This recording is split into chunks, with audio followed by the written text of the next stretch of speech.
Hello everyone, my name is Ritu and I'm here to demonstrate the physical examination on the infant. So I have a healthy infant baby who is 4 months old and she is here with the mother for a regular visit examination. So so let's get started.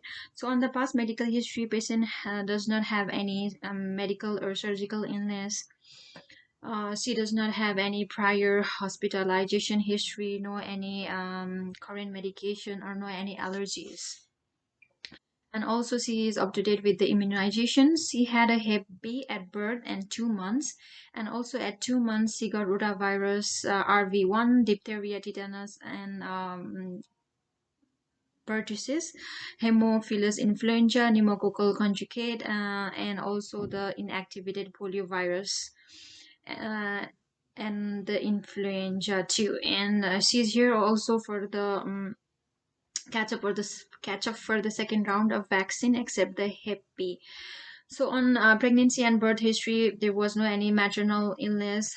Patient mothers only took like levothyroxine 25 microgram, and she was a normal gestational age at 38 weeks, a normal labor and delivery without any complications, and there was no any complication during the neonatal period.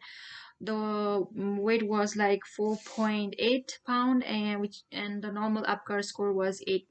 And the developmental history, the patient is willing to roll from supine to the prone positions, and also able to sit with the help of the support of the hand, and also she is giving a social preferential smile, and also she is directed towards swiping and also the reaching. On the feeding history, patient is exclusively breastfed. On the family history, there is no any cardiac history, hypertension, diabetes, any cancers, any congenital malformations, or any chromosomal abnormalities. On social history, the patient is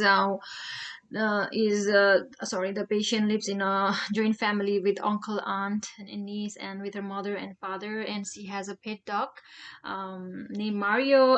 See, the room is well ventilated, well sanitized. There is a alarm, fire alarm, and also there is a smoke detector. So on the review of system, all things are negative. So I'm just gonna skip that because of the lack of time, and then we go on the objective findings. So on objective findings, the vital signs are stable. The temperature is 36.5 degrees centigrade. Heart rate is 120 beats per minute. Respiration rate is 35 breaths per minute, and the blood pressure is 75 by 49. The weight is 5.1 kg, height is 33 inches, and the occipital frontal circumference is 39.1 centimeter. So on the occipital circumference, we just check the patients through occipital bone back, and then we go to the frontal of the head, like this way, and then we measure that way. The other thing is we have to check, go through the system wise. So on general, we look for the patient, we look how cooperative is the patient, how irritability, well, if she is any well developed, she is well nourished, if there is any signs of distress, if she is cooperative, all those things, we have to note that one. So on the head, we start with the skin, sorry, we start with the skin. On the skin, there is no any rashes, no any petechiae, no any nevi, no any hemangiomas. We also need to palpate the infants for any skin turgor to assess the signs of dehydrations. And also we should assess the signs of physical abuse, like any ecchymosis, any burning skins, things like that. So we go with the head. We have to look on the symmetry of the head, if there is any tumors, if there is any issue with the skin, any uh, so yeah, and the head also, we look for the anterior fontanelle, which is like 4 to 6 centimeter, and it will be there till 18 months to 22 months. So in this is the 4 months old, so there is anterior fontanelle, which is 5 centimeter, and then posterior fontanelle, which is 1 to 2 centimeter, and it will be there till 2 months. So in this case, he is good. on that.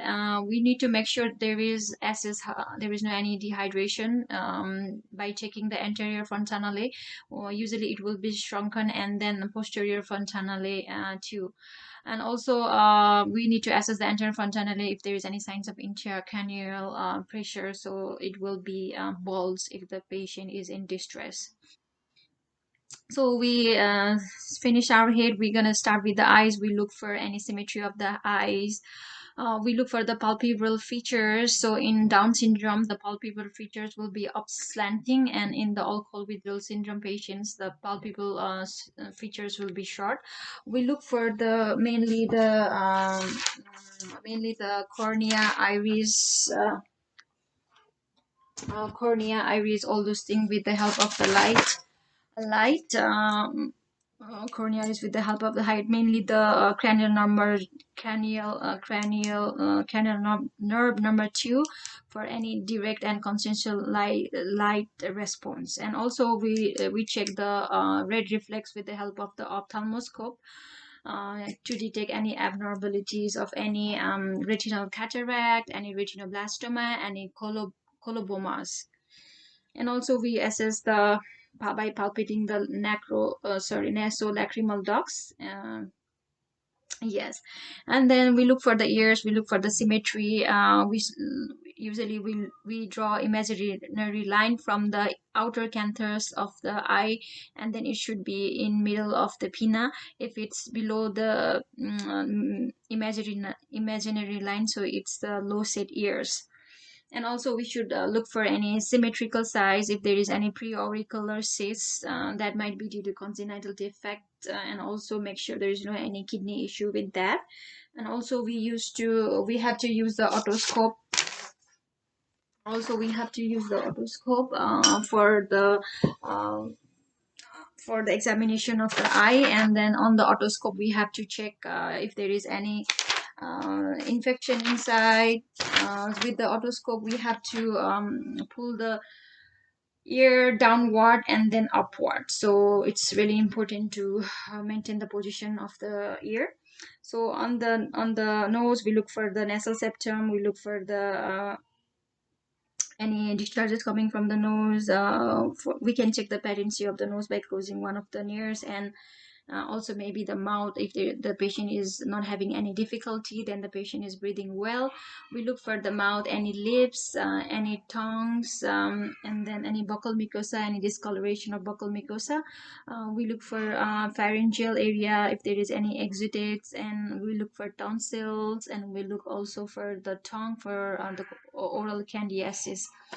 And then also we check the neck. If there is, we look any trachea is midline, if there is any branchial cleft cyst or any thyroglossal duct, and the trachea should be midline. And also we need to check if the infant has any congenital abnormality of torticollis, like injury of the sternocleidomastoid muscles during the delivery. So on checking the thorax area, we have to inspect the patient, like the symmetrical of the thorax. We have to check the general appearance of the patient, if there is any sinuses, any use of the nasal areas for like grunting, or any nasal flares, up flares. And also we have to look for the intercostal muscles like supraclavicular, intracostal, subcostal, and this substernal. So also we have to palpate the tactile parameters for the infant, and if it is abnormal, then we will know the patient has pneumonia. And we have to auscultate the lungs of the infant as similar to the adults. We have to check the breathing sound, so it will be distinct than the adult because of the thinning of the tissues. So yeah, we look for the normal breath sounds on the anterior side. We look for the and then the posterior side we also look for the breath sounds.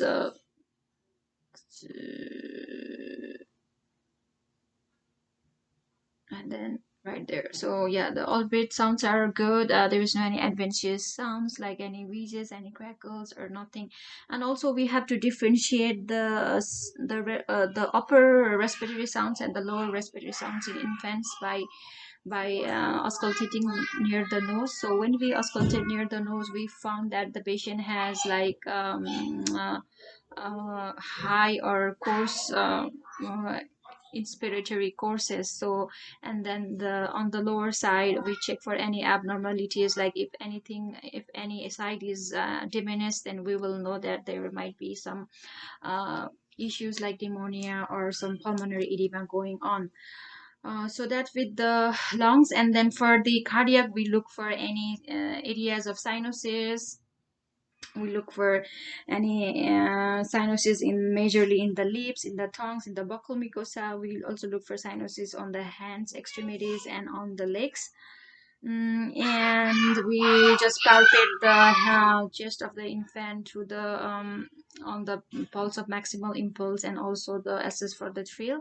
And also we have to assess auscultate the heart sounds. We have to auscultate the heart sounds through as like the adult aortic pulmonic aortic pulmonic or points tricuspid and the mitral, and same as with the bell of the stethoscope, aortic pulmonic or point tricuspid and the mitral. So we have to make sure there is no any splitting of the S2 sounds. So the S2 sounds are heard when the patient has pulmonary hypertension or there is any abnormality with the ventricular septal defect. And also the usually the babies or infants have normal dysarrhythmias. That means when they inspire, their heart rate will be high, and when they expire, their heart rate will be low. That's called normal dysarrhythmias. So that's about the heart. And also we have to make sure patient does not have any non-cardiac findings, like patient is doing well, he does not have any irritability, and he does not have any growth abnormalities or developmental milestone abnormalities, any irritability. We need to make sure that is also good. So on the abdomen, usually we inspect the abdomen. The infant will have like protuberant abdomen because of the presence of the ear, and we look for the hernias, and also we look for the diastasis rectus, that is like a losing of the outer muscles of the abdomen. So on we do inspection on the bowel sounds of the infants, like here we use our stethoscope to hear the bowel sound. So it will be hyperactive in gastroenteritis, and also it will be low in the cases like small bowel obstruction. And we will palpate the liver of the infant. So while palpating, we go from the downward, like palpating with our finger, and then here palpating with the finger, and like similarly. So the if the patient has hepatomegaly, the liver will be like 1 to 3 centimeter from the right costal margin. And we also palpate for the spleen and liver as spleen and kidney as in the adult. So those are the palpations. So that is done. And then we use and we also inspect for the genitalia area, like if there is any secretions or any signs of abuse or any congenital things like ambiguous genitalia that is present in the congenital adrenal hyperplasia. So yeah, and then we go with the musculoskeletal system. So on musculoskeletal system, we usually look for the strength of the muscles of the baby, like how are joints functioning properly, like on the hands, on the legs. And we also look for any problem with the back issues, like any meningomyelocele or the spinal bifida. We check also the muscles, musculoskeletal of the hip, that is called congenital hip dysplasia by Barlow's and Ortolani's maneuver. So on Barlow's, we flex the hip or the knee of the infant 90 degree, and then we push posteriorly, like adduct the hip towards the midline. So if there is any clicking sound, then it's positive for Barlow's. And Ortolani is we have to abduct the hip outwards so that the knee touches the examination table, so it will relocate the hip. So if there is any dislocations or any clicking sounds, then it is positive for the ortholarynx maneuver or ortholarynx sound or ortholarynx signs. So those are the musculoskeletal. So on the neuro examination, we really have to make sure the patient has good cranial nerve examination. So on the cranial number one is usually difficult to do. So cranial number two and three, you usually use the our light to see the direct and the concentrational reflex, and also we use the extraocular eye movements for 3, 4, 6, and then for 5 facial. For 5, we look for the Moro reflex, and also the sorry, we look for the rooting reflex and also the sucking reflex. And for 7, we look for the symmetry of the faces, if there is any abnormality with any of the facial pulses or things like that. And then on cranial number 8, we look for the acoustic blink, like if we like this, the infant will blink her eyes, so that's gonna be positive acoustic sign. And then 9 and 10 are like how infant are swallowing or has a gag reflex. And 10 9 and 10 and 11 is the spinal accessory muscles, like symmetry of the soldiers. And then 12 will be the assess the function of the hypoglossal tongue. So we see how the tongue, how the baby is just swallowing the food or using her tongue. And also we uses the motor strength of the baby by vertical positioning with the help of the our hand. So if we let our just make our position like this and make a baby up like this, so they should be a hold, they should be in this position. If the muscles of the baby has some abnormalities, then the baby might have some fall. So we need to make sure it's good there. And then for sensory, we check for any reflexes, like if we give some pain stimulus, they might withdraw from the pain stimulus. And then the deep tendon reflex, we usually don't see much in the newborn because of the immature CNS. So but most of the cases it will be a little hyperactive. We look for the knee reflexes, we look for the brachial reflexes. Yes. And then for the primitive reflexes, so when we try to put our finger on the hand, if the baby grabs our hand there, it will be positive palmar reflex. When we put our hand on the toes curl up, then it will be positive, the infant will call the toes, so that will be positive plantar reflex. And when we touch the infant mouth on the side, the baby will open the mouth on that side and then turn the head towards that side. That's called rooting reflex. And Moro reflex is when we hold the baby like this and drop like one foot. The baby will first